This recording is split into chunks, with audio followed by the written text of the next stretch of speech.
Good afternoon. My name is Jim Moore. I live in Camino. I, too, was an original member of the Measure Y Committee.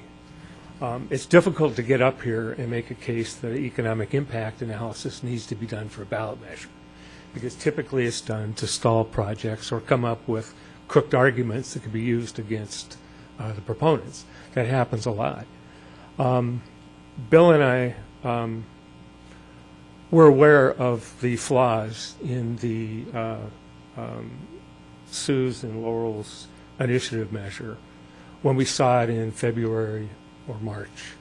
They had already begun the initiative process, so we didn't offer observations about the flaws that Bill just detailed.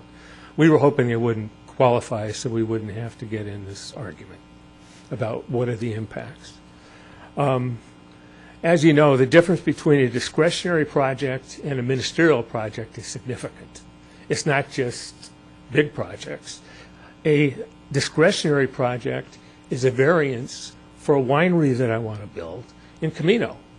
If I want to do a commercial kitchen, rather and lease it out to some chef or baker to sell products outside beyond the winery, I need a variance. There are lot line adjustments or variances. Any project that comes before you for consideration, just almost by definition is variance. Otherwise, it would be ministerial, and you wouldn't need any approval. The language of this measure is so broadly written that it exposes everybody. It exposes me if this goes into effect, and my neighbor doesn't like what I'm doing, just in general, he could use this language here to sue me. And because the way it's written is all necessary road improvements shall be fully completed. That's additional language.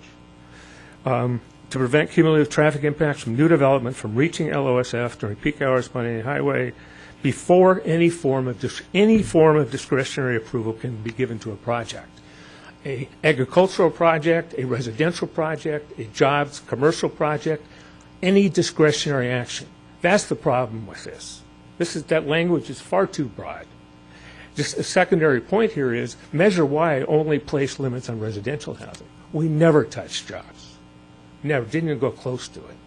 And so the risk to you guys is if this gets enacted, my God, you're going to be faced with, you won't be able to make any discretionary action on a lot line adjustment or even setbacks or all kinds of projects.